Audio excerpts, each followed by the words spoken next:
Queridos alunos, sejam muito bem-vindos em mais esse curso aqui na Macjuris. Para aqueles que não me conhecem, eu sou o professor Tiago Pérez. Agradeço a confiança, serei o responsável pela matéria de ética profissional. Não preciso lhes dizer a importância de ética para sua aprovação e lembre que o nosso objetivo é o mesmo, é levar à segunda fase da OAB. Portanto, conte comigo, você aluno Macjuris tem um diferencial, o nosso fantástico portal do aluno, onde você pode enviar quantas dúvidas você tiver, que eu faço questão de responder a dúvida de todos os meus alunos, ok, pessoal? Então, mãos à obra, serão 10 questões por bloco, 40 questões por aula. Não esqueça, assista com muita atenção e repito, não fique com dúvida. Estou à sua total disposição. Ok, doutores? Então, nesse primeiro bloco da nossa aula de número 1, nosso tema, senhores, é exatamente um tema muito cobrado na prova, que é estrutura da OAB, ok? Então, estrutura da OAB é o nosso primeiro tema. Então, na tela aí, a nossa primeira questão. Eu vou aqui marcando os pontos necessários para que você preste atenção, para que eu possa lhe explicar devidamente questão por questão, ok? Então, vamos lá, ó. O advogado Rony foi presidente do Conselho Federal da OAB em mandato exercido por certo triênio, na década entre 2000 e 2010. Sobre a participação do Rony, olha lá, na condição de ex-presidente do Conselho Federal, nas referidas sessões do Conselho, assinale a correta. Doutores, então vamos lá, vamos relembrar. O ex-presidente do Conselho Federal, ele é membro honorário vitalício do Conselho, ou seja, uma vez presidente do Conselho Federal, ele vai fazer parte, ele vai integrar o Conselho pelo resto da sua vida. Mas lembra, o ex-presidente do Conselho Federal, como regra, nas sessões do Conselho, ele não tem direito a voto, ele só tem direito a voz, doutores. Agora, nós temos uma exceção proveniente do Regulamento Geral da OAB. O ex-presidente eleito até 5 de julho de 1994, ele vai ter direito a voto e voz. No caso, observem, o Rony, ele foi presidente entre os anos 2000 e 2010. Então, ainda que ele continue fazendo parte do Conselho Federal, ele só terá direito à voz. Então, vamos lá nas alternativas. Letra A, ele não integra a atual composição do Conselho Federal. A letra A está errado, ó. Ele integra. Letra B, integra a atual composição do Conselho Federal, na qualidade de membro honorário vitalício, sendo-lhe conferido direito a voto? Não, ele não tem direito a voto, certo? Letra C, ele não integra a atual composição do Conselho Federal. Errado, ele integra, pessoal. Sobrou a alternativa correta, letra D de dado, letra D de Deus. Ele integra a atual composição do Conselho Federal na qualidade de membro honorário vitalício, sendo-lhe conferido, olha lá, ó, apenas direito à voz nas sessões e não direito a voto. Portanto, a correta, letra D, ok? Vamos lá. Questão de número 2. Em determinada subseção da OAB, olha lá, ó, em determinada subseção da OAB, constatou-se grave violação à disciplina prevista na Lei 8.906 de 94, ou seja, no nosso estatuto, no que diz respeito ao exercício das suas atribuições de representar a OAB perante os poderes constituídos e de fazer valer as prerrogativas do advogado. Considerando a situação hipotética, assinale a afirmativa correta. Doutores, então vou voltar aqui para mim, ó. Vamos só lembrar um detalhe importante. Vamos lá? Vamos só lembrar aqui um detalhe importante. O que nós precisamos lembrar? Nós precisamos lembrar, doutores, nós precisamos lembrar que nós temos um ponto extremamente interessante. Veja, é só você fazer uma analogia com o direito constitucional. Quando é o Conselho Seccional que está cometendo uma grave violação ao nosso estatuto ou ao regulamento geral, quem intervém no Conselho Seccional é o Conselho Federal.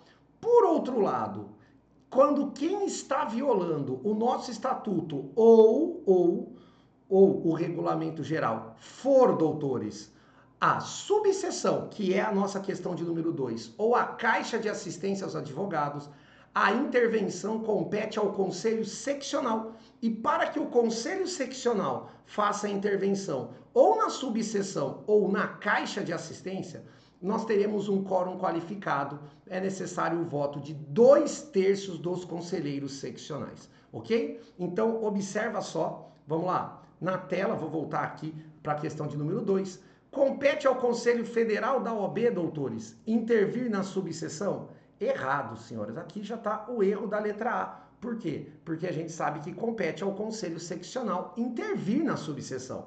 A letra B tem o mesmo erro. Compete ao Conselho Federal da OAB intervir na subseção? Errado. É competência do Conselho Seccional. Letra C, ó. Compete ao Conselho Seccional previsto da OAB intervir na aludida subseção mediante decisão unânime da sua diretoria. Não é a diretoria que decide, são os conselheiros seccionais. Quórum qualificado de 2/3, errado. Portanto, a única questão correta, uma vez mais, é a letra D de dado, D de Deus. Compete ao conselho seccional respectivo da OAB intervir na aludida subseção mediante voto de 2/3 de seus membros. Então, gabarito, questão 2, mais uma vez, é a letra D, ok? Questão de número 3. O Conselho Seccional X da OAB criou 10 subseções e uma caixa de assistência dos advogados. Então é isso mesmo, ó. É o Conselho Seccional da OAB que cria a subseção, lembrando que a subseção pode abranger um único município, parte de um município ou mais de um município,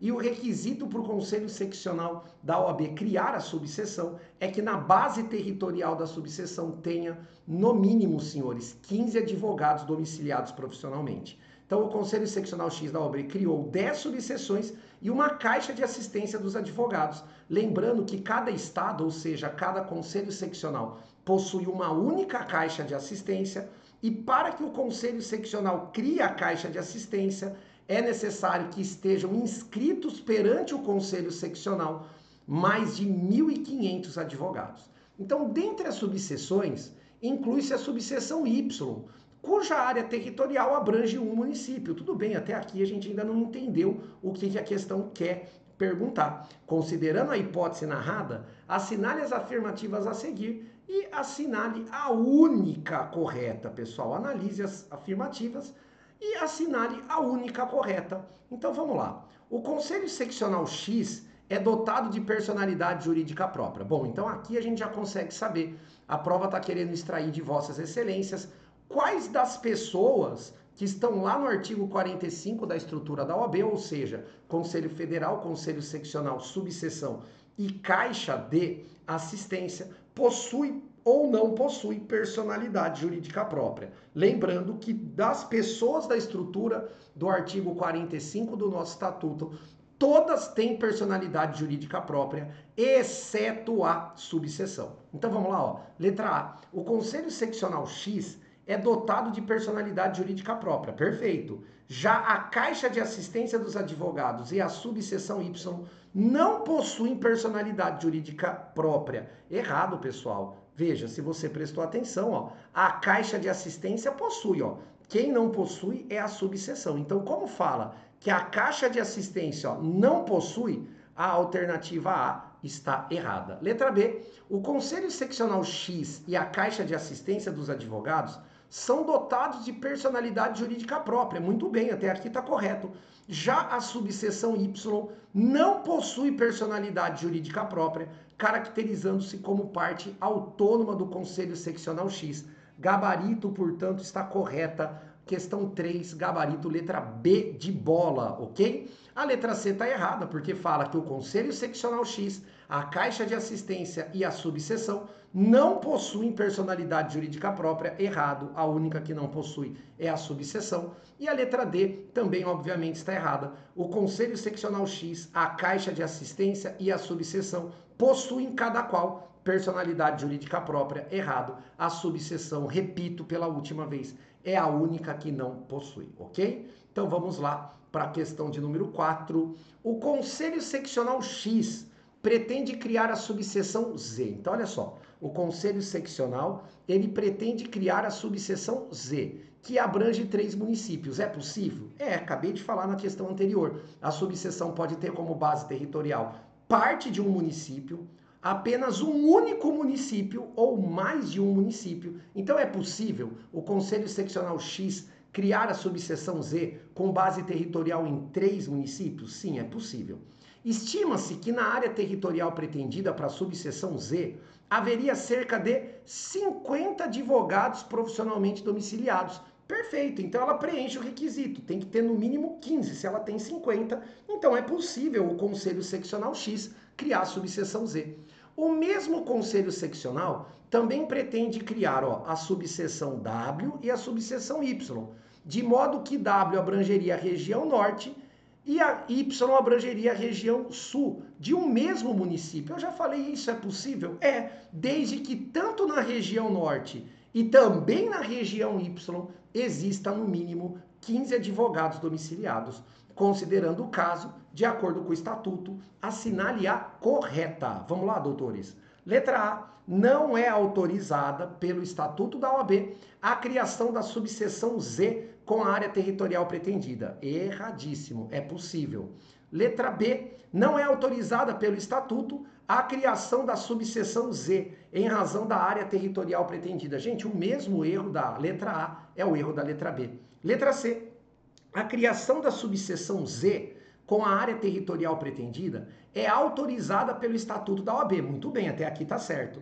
Da mesma forma, as subseções W e Y poderão ser criadas se contarem, cada qual, com um número mínimo de 15 advogados nelas profissionalmente domiciliados. Perfeito! Gabarito, letra C de casa, C de Cristo, é a correta. Vamos ver o erro da letra D? A criação da subseção Z com a área territorial pretendida é autorizada pelo Estatuto da OAB. Até aqui está tudo bem. Já a criação das subseções W e Y, em razão da área territorial pretendida, não é autorizada. Errado. Nós vimos que é autorizado sim. Um município pode ter mais de uma subseção, desde que na base territorial daquela subseção existam no mínimo 15 advogados domiciliados, ok? Vamos lá, questão de número 5. Em certo estado da Federação X, há notícias fundadas acerca da irregularidade na Caixa de Assistência dos Advogados,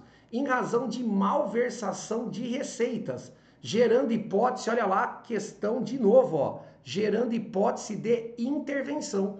Considerando a situação hipotética, assinale a correta. Então você já sabe, quem vai fazer a intervenção na Caixa também é o Conselho Seccional. E para que o Conselho Seccional faça a intervenção na Caixa, é necessário um quórum qualificado de 2/3 dos conselheiros seccionais eleitos, ok? Então, letra A. Quanto à receita destinada à Caixa de Assistência dos Advogados, cabe-lhe metade das receitas das anuidades recebidas pelo Conselho Seccional. Até aqui tá certo, ok? Então, a Caixa recebe metade da receita das anuidades recebidas pelo Conselho Seccional. Diante da notícia de malversação dos valores, a intervenção na Caixa dos Advogados é atribuição do Conselho Seccional do Estado X. Muito bem, pessoal. Gabarito, letra A de amor, letra A de aprovação. Então, a Caixa recebe metade da receita das anuidades recebidas pelo Conselho Seccional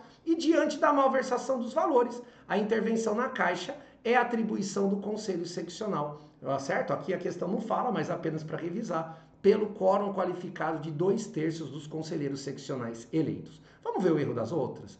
Letra B. Quanto à receita destinada à Caixa, não lhe podem ser destinados valores decorrentes das anuidades recebidas pelo Conselho Seccional. Errado, porque caso contrário, a Caixa não teria como subsistir. Letra C.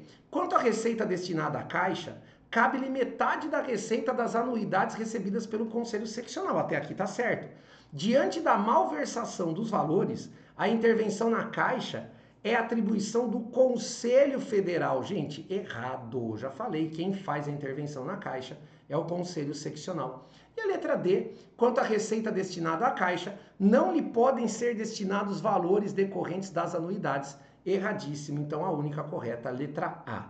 Vamos lá. Questão de número 6. Em certo local, Pretende-se, atenção, olha só, questão boa, repete bastante, ó.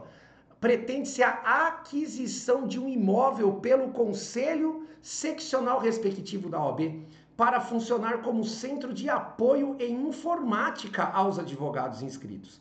Também se negocia a constituição de hipoteca sobre um outro bem imóvel que já integra o patrimônio desse conselho, de acordo com o caso narrado, com fulcro no disposto no regulamento geral do Estatuto da OAB, assinale a correta. Vamos lá, pessoal, aqui é muito simples, ó. Comprar é algo bom. Então, comprar é mais fácil do que vender ou dar o bem em garantia. Quando eu entrego um imóvel como hipoteca, eu estou, então, fazendo um empréstimo, provavelmente com uma instituição bancária, e estou entregando o imóvel como garantia. Então, tem que ser mais difícil. Então, comprar, memoriza isso. É bom, é mais fácil. Então, para comprar, basta a aprovação da diretoria. Lembra, diretoria são apenas 5 pessoas, 5 cargos. Presidente, vice-presidente, secretário-geral adjunto e tesoureiro. Agora, para vender ou dar um bem em garantia, constitui uma hipoteca, então aí é mais difícil. Então aí eu tenho que ter autorização da onde tem mais pessoas, ou seja, dos conselheiros. Então eu preciso da aprovação para poder vender ou constituir o bem gravar o bem de ônus real, eu preciso da aprovação, senhores, da maior parte dos conselheiros seccionais. Então, para adquirir, diretoria. Para vender ou gravar o bem de ônus real, como constituir a hipoteca, eu preciso da aprovação de mais da metade dos conselheiros. Então, a letra A fala: a aquisição do imóvel dependerá de autorização da maioria dos membros efetivos do conselho seccional. Errado, aqui é só a diretoria. Letra B. Tanto a aquisição do imóvel como a constituição da hipoteca dependerão de autorização da maioria dos membros efetivos do conselho seccional. Errado, porque para comprar basta a diretoria. Letra C. Tanto a aquisição do imóvel como a constituição da hipoteca são decisões que competem à diretoria do conselho seccional. Errado. Adquirir o imóvel compete à diretoria, mas vender vai depender da maioria do que, pessoal? Dos membros efetivos do conselho seccional, ok? Sobrou a correta letra D de Deus, D de dado. A aquisição do imóvel é decisão que compete à diretoria do conselho seccional. Já a constituição da hipoteca dependerá de autorização da maioria dos membros efetivos do conselho seccional. Então a correta é a letra D, ok? Questão de número 7. A conduta de um juiz em certa comarca implicou violação a prerrogativas de advogados previstos no Estatuto da OAB, na Lei 8.906 de 94, demandando representação administrativa, atenção, demandando representação administrativa disciplinar em face do juiz, em face do magistrado, considerando a hipótese narrada de acordo com o Regulamento Geral da OAB e do nosso estatuto, assinale a correta. Vamos lá, pessoal. Quem pode fazer a representação, senhores? Tanto o presidente do Conselho Federal, como o presidente do Conselho Seccional, como o presidente da subseção. Agora, tem um detalhe, senhores. Eles podem fazer a delegação ou é um ato privativo dos presidentes? Eles podem sim fazer a delegação para outro advogado, ok? Então, a letra A, doutores, ela fala que é competência dos presidentes do Conselho Federal, do Conselho Seccional ou da subseção formularem a representação administrativa cabível. Até aqui está certa. Em razão da natureza da autoridade e da providência, o ato não pode ser delegado a outro advogado. Errado, pode ser delegado sim. Letra B. É competência apenas dos presidentes do Conselho Federal ou do Conselho Seccional formularem a representação administrativa cabível. Errado. O presidente da subseção também pode. Letra C. É competência apenas do presidente do Conselho Seccional formular a representação administrativa cabível. Errado, pessoal. Sobrou, né? Por exclusão, a correta é a letra D. Vamos ver? D de dado, D de Deus, mais uma vez, ó. É competência dos presidentes do Conselho Federal, do Conselho Seccional ou da subseção formularem a representação administrativa cabível. Todavia, pode ser designado a outro advogado, investido de poderes, bastantes para o ato. Correto, letra D de dado é a nossa alternativa correta. Questão de número 8. O advogado João, atenção, era conselheiro de certo conselho seccional da OAB. Ó, o João era conselheiro. Todavia, por problemas pessoais, João decidiu renunciar ao mandato. Ele pode, pessoal? Claro que pode. Considerando o caso, assinale a correta. Compete ao plenário do Conselho Seccional declarar extinto o mandado, sendo exigido que previamente ouça João no prazo de 10 dias. Erradíssimo, pessoal. Para renunciar eu tenho que justificar? É óbvio que não. Letra B. Compete à diretoria do Conselho Seccional respectivo declarar extinto o mandato independentemente de exigência de prévia notificação para a oitiva do João. Muito bem. Gabarito letra B de bola, pessoal. Ó, compete à diretoria do Conselho Seccional declarar extinto o mandato, independentemente da exigência de prévia notificação proibitiva do João. Letra B é a correta. A letra C fala, compete ao plenário do Conselho Seccional respectivo declarar extinto o mandato, sendo exigido que previamente ouça o João. Erradíssimo. E a letra D, compete à segunda Câmara do Conselho Federal. O que o Conselho Federal tem a ver com a história? Nada, então. A única correta é a letra B de bola. Questão de número 9. Vitor deseja se candidatar, atenção, ó, a conselheiro seccional da OAB. Ele quer se candidatar a conselheiro seccional da OAB. Ao estudar a legislação, Vitor concluiu que poderia concorrer ao cargo em questão ainda que, vamos lá, ainda que estivesse em atraso com o pagamento da anuidade. Errado, senhores. Ele precisa estar com a anuidade em dia. Exercesse efetivamente a profissão há menos de 3 anos. Errado, pessoal. Para ser conselheiro seccional, eu tenho que exercer a advocacia há mais de 3 anos. Letra C. Ocupasse cargo de provimento efetivo da administração pública. Perfeito. Gabarito, doutores, é a letra C. Ainda que ele ocupasse cargo efetivo na administração pública indireta, ele poderia concorrer a cargo de conselheiro seccional da OAB? Sim, poderia. Porque os requisitos para que o advogado concorra à eleição, ó, o advogado tem que estar regularmente inscrito na OAB, ou seja, não pode estar nem devendo anuidade. Veja, o advogado não pode exercer cargo exonerável ad nutum perante a administração pública. O que é cargo exonerável ad nutum, pessoal? É o famoso cargo de livre nomeação e exoneração na administração pública. O cargo de confiança, o cargo em comissão. Então, se o Vitor ocupar cargo de provimento efetivo em órgão da administração pública, ele vai poder concorrer à eleição da OAB? Sim, porque o cargo dele não é cargo de confiança, não é cargo exonerável ad nutum. Ok, pessoal? A letra D fala, tivesse sido condenado por infração disciplinar resultante da prática de crime há mais de 1 ano, mesmo sem eu ter obtido a reabilitação criminal. Errado, doutores. Por que errado? Porque o quarto e último, o terceiro, né, requisito para o advogado poder concorrer à eleição é exatamente ele não ter sofrido sanção disciplinar na OAB, exceto se ele já obteve reabilitação. E o quarto e último requisito, agora sim, você tem que exercer a advocacia há mais de 5 anos, exceto para os cargos de conselheiro seccional e conselheiro da subseção, onde são exigidos apenas 3 anos, ok? Então, vamos lá? Gabarito da questão 9, letra C. E para fechar, doutores, o nosso bloco de número 1, questão 10. O advogado Cauã Silva foi presidente, ó, de novo, ó, foi presidente, só que agora do Conselho Seccional da OAB, tendo seu mandato se encerrado há mais de 1 década. Não tem problema. Ainda que ele seja ex-presidente do Conselho Seccional, ele vai continuar fazendo parte do Conselho Seccional? Sim, ele é membro honorário vitalício. Nas sessões do Conselho, ele vai participar? Vai, mas vota? Não, só tem direito à voz. Somente direito à voz, ok? Desde então, embora tenha permanecido como aguerrido defensor das prerrogativas e dos direitos dos advogados, Cauã não mais concorreu a nenhum cargo da OAB. Considerando a situação, assinale a correta. Cauã, quando cessado seu mandato, deixou de integrar o Conselho Seccional da OAB. Você já sabe que ela está o quê, pessoal? Que ela está errada, ok? Ele continua integrando o Conselho Seccional. B.